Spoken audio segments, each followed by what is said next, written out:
Hey everybody, for this first video in chapter 1 we're going to talk about 5 challenges that are currently faced by organizations. The first one we're going to talk about is globalization. So globalization being the increased interconnectedness of markets, technologies, and organizations. This is both a challenge and an opportunity, and we'll talk a little bit about why here. So first of all, with globalization, you can locate different parts of your organization in different parts of the world based on what makes the best business sense, right? Different parts of the world, you're going to have different political legal systems, different things happening in their economy, different resources available, and you're going to want experts on the ground where you need those things.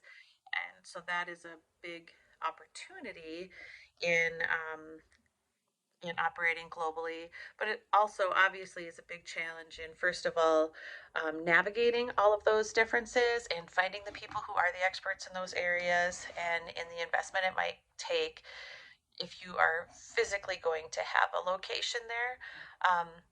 It can be an opportunity for smaller businesses because they can compete globally without having a physical location in different countries, just being able to communicate in the way that we can in our world these days.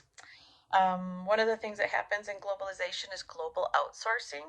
And so contracting out your business functions to other countries, and that can take advantage of some of those, say, like I mentioned before, with like different political legal systems. So somebody in another country understands what the laws are regarding hiring and regarding, if they have different types of civil rights acts and that kind of thing.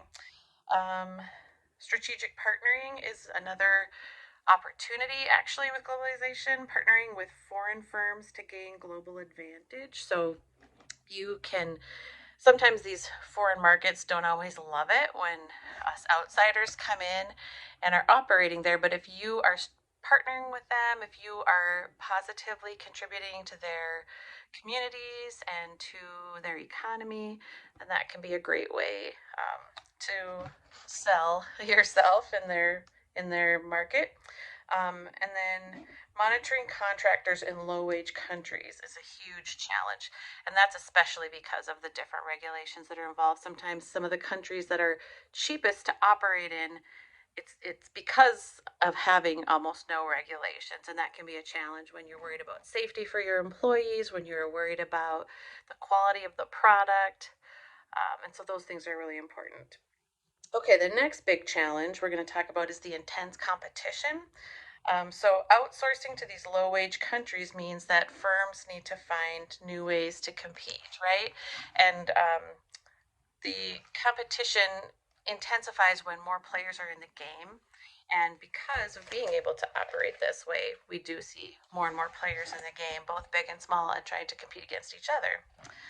The third one is ethics and the green movement. So we've had in the past, 20 or a little more than that years, maybe 30, such a widespread moral lapse. And we have had so many corporate scandals, and organizations are under more scrutiny than ever, right? Both for financial scandals and for things that are more related to the environment. So, a survey found that 25% of financial professionals say they would cheat to make $10 million if they could get away with it. 25% of financial professionals said they would cheat, and those are just the ones who admitted it. So, obviously, we've got a problem with our ethics. Big banks are spending millions to clean up messes from the housing downturn and the financial crisis that we lived through in recent years. And now social responsibility is really moving up in the priorities of organizations. So taking responsible actions regarding protecting the environment and going green, becoming more sustainable. So sustainability is economic development that generates wealth and meets the needs of our current generation while saving the environment to meet the needs of future generations, right? Just a lot longer term approach that we're taking with that sustainability. So anything related to financial ethics, hiring ethics, environmental issues, those are all things that are important. They're good things, but they do pose a challenge because they've because we've been fighting them in recent years.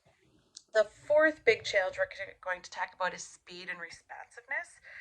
So, responding quickly and decisively to environmental changes, organizational crises, or shifting consumer expectations is something that companies have to do. And it's not an easy thing to do because things are happening even faster, changes are happening even faster. So, to respond continuously, to be responding to these kinds of things is difficult and costly. Um, they gave the example of Callaway Golf, that they introduce 7 to 8 new products every year. And if you've been in a marketing class, and by now I'm sure you have been, you talked about the product life cycle and how much time those things take. And by the time you're introducing a new product, you have done research and you're probably in production of the next thing coming out next year, right? So it's not like we do one and then we start thinking about the other, right? It's all happening in so many layers. Okay, and then the last big challenge is social business and big data. So social business is the use of social media technologies to communicate among employees, customers, and other stakeholders.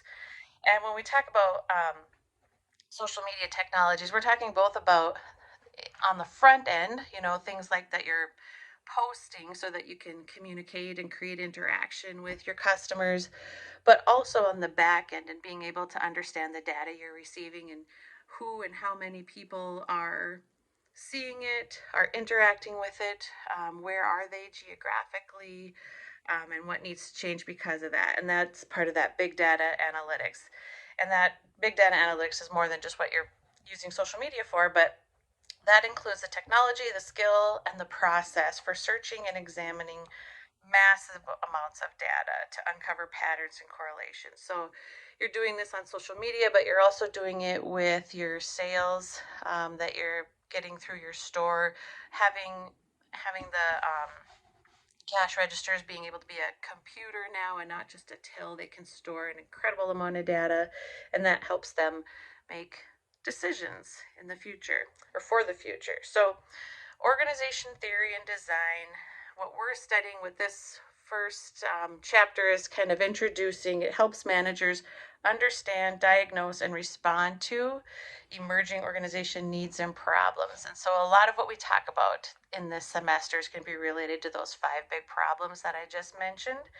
And we'll talk about how we approach them, how we structure our business to solve them, and a lot more. So we will see you on the next one.